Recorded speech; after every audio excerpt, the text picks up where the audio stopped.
Singapore দেখেন ভাই, প্রত্যেকটা বাড়ির সামনে যে সুন্দর একটা ওয়াকওয়ে দিয়ে রাখছে। আপনি এখান দিয়ে প্রাইভেট কার পর্যন্ত চালাইতে পারবেন, কিন্তু কোনো নিয়ম নাই, একমাত্র সাইকেল আর মানুষ হাঁটতে পারবেন। তার জন্য দেখুন কত বড় রাস্তা। এই যে আপনার এগুলো হচ্ছে আপনার এক ধরনের ইউজ খাল, মানে এই খালে কোনো কাজ নাই, কেউ দরকার নেই। এরপরে এই খালের কত টেক কেয়ার, কত সৌন্দর্য করে রাখছে।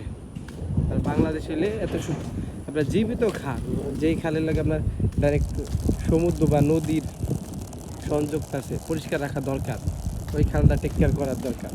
সেই খালি ময়লা আবর্জনা ফালাইয়া কি একটা অবস্থা, মানে খালটারে মৃত্যু বানায় না। আর দেখুন একটু ময়লা দেখা যায়,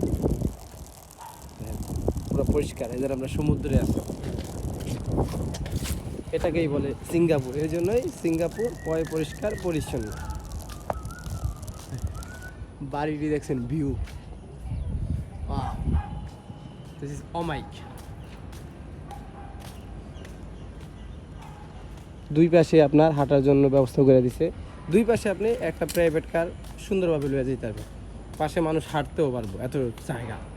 কিন্তু আপনার নিয়ম নেই, শুধু এইখানে মানুষ আর হলো আপনার সাইকেল, তারাই একমাত্র হাঁটাচলা করতে পারে বা ব্যায়াম করে। মানুষজন দৌড়াইতেছে, ব্যায়াম করতেছে। এই যে লাইট, এই সুন্দরভাবে আপনার আপনার 100 পা পরে পরে লাইট দেওয়া আছে আনুমানিক, জানি মানুষে অন্ধকার না হয়। মানে যদি আপনি রাত 3টা-4টা বাজে যাবেন, মনে হবেন দিনের মতো শক্ত। এই ব্যস্ত ইট পাথরের শহরে কেউ কার জন্য থামে না, সবার জন্য সব কিছু করা, প্রস্তুত করা। এই যে আপনার একটা ইট পাথরের আরেকটি বিল্ডিং হচ্ছে, এটা হচ্ছে আপনার বিকাশের কাজ।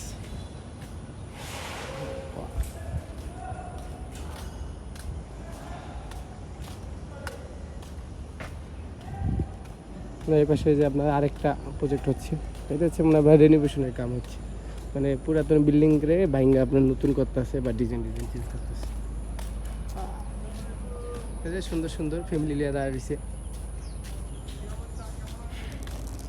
ওকে, বাই বাই।